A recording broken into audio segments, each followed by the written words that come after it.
and I'm from Fort Worth, Texas. You can tell by my accent. I know you have tried really hard, and I want to know what will it take for the fans to get the show back on? Maybe, say it's how do we bring that back? Because it really should continue. 3 years was not enough. Woo! Thank you. Oh yeah. I mean, my recommendation is we somehow become a part of the Marvel universe. I thought, bring King's people. Mahondra stop sign so we can all take a nap. We're taking on the X-Men. I mean, I have to say, you guys really did keep the show on the air. So, right, that only reason we were still even given a second season with that Tabasco campaign. So I believe in you guys figuring out a path. I think we're all game. I think that, I don't know, there's a lot of other things, but I don't know, I feel like if you guys wanted to, I feel like voices are always heard. I will say that echoes the sentiment of the executive editor of People on one of our earlier panels saying, as fans, you guys have the power. If you let it known to these powers that be, they will try their best to make it happen, but you have to get on the streamers, get your friends on the streamers watching their show to make sure that they all know that you want it. There you go. Great question. Next up we have From New York. I'm remembering an episode in season 3 where Max burst into flames. I think it's in Panacea, and at the end, Liz goes like, "Max is dead." So me and my friend were going to Riot, and it makes me wonder if there were times where you got a script and you didn't know what happened next, and you were just like, "What?"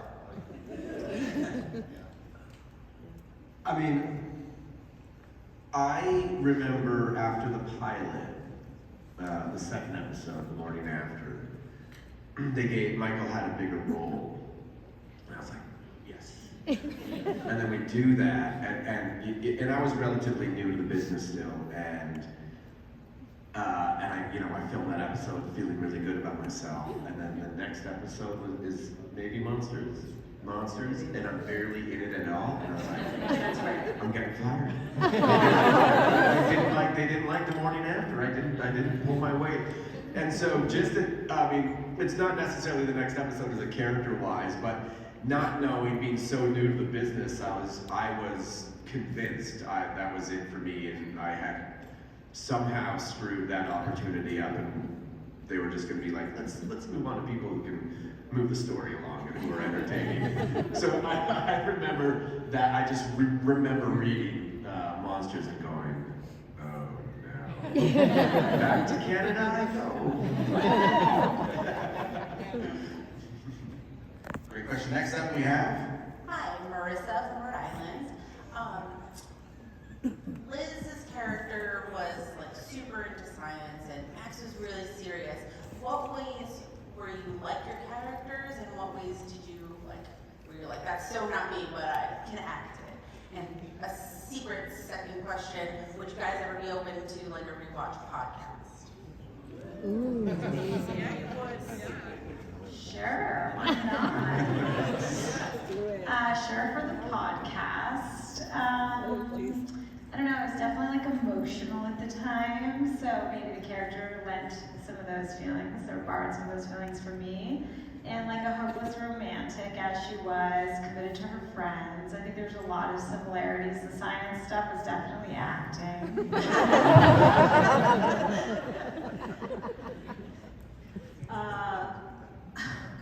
I was making out on screen, off screen. So obviously, method. Actor. And I mean, yeah, we have a podcast coming out where we rewatch episodes, but then we go to my. We definitely make out. But no, we go back to my diary from that time. And read the stuff I wrote about him. Yeah, Mahondra's got diary with dates And then our guests come on and they pick a side. So that is. Yeah, we make the guests who've never seen an episode watch the episode. And And hear then get that. their take on it. And so yeah, we have 6 in the can and we're moving forward with it. It'll be released. You guys have a Where are you gonna find someone who hasn't seen an episode? I mean, what? I said, where are you gonna find someone who hasn't seen an episode? It's You'd hard. be surprised. That's why it's taking us so Great question. Next up, we have Austin from Nashville, Tennessee. My question is actually for all 5 of you. Just out of curiosity, what profession would y'all like to explore and portray on screen that you haven't had the chance to do yet? I want to play a lawyer. So why? Haven't done that yet. I wanna play a spy. He's terrible. Cowboy?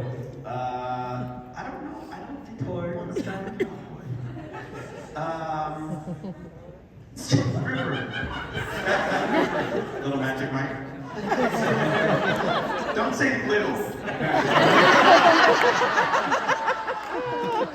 Oh, some Magic Mike, some really big, great Magic Mike movies. Mine is really embarrassing. It's a mermaid. That would be a great one. Drink splash, you know. I know, it's embarrassing. Next up, we have.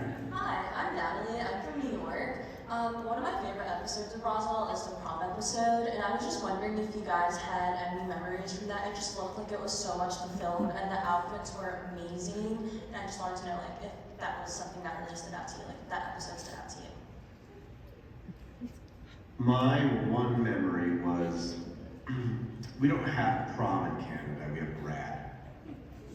And I thought it was incredible. I had this really awful, baggy, like tweed suit that I wore to it. And I'd never spent that much money on a suit. And so when I had the second chance, and it was a little bit cooler for this episode, I was like, I want Johnny Cash all black. I was like, I want an all black suit. And so that was the inspiration for what Michael wore. Trying to, make amends to my past self. That was my own dress in real life. Sherry, was that your dress too or no? I honestly haven't, I don't remember. But I just remember earrings, like I can't remember. Yeah, because I feel like they got to a point where they're like, can you guys just bring your clothes? Well, you had the Yeah, right? Yeah. That's my dress. I still have that. Yeah, that was a lot of fun. And I just found a picture of you. There's also pictures, folks. You behind the scenes in that outfit. Next up, we have. Sorry, my throat hurt.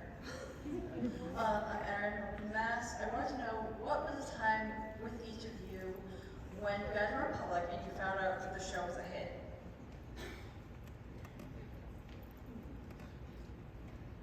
Yeah, I know mine. I was at Disneyland for a thing, and it was the one time I experienced I got surrounded and there's, I don't know, 100, maybe 150, mostly women or females or whatever. I was like surrounded me, but it was like something like. Back when I was a kid, you saw 90210, and in the malls, like Priestley and Perry were it was absolute chaos. They're probably the biggest stars almost in the world when that show came out.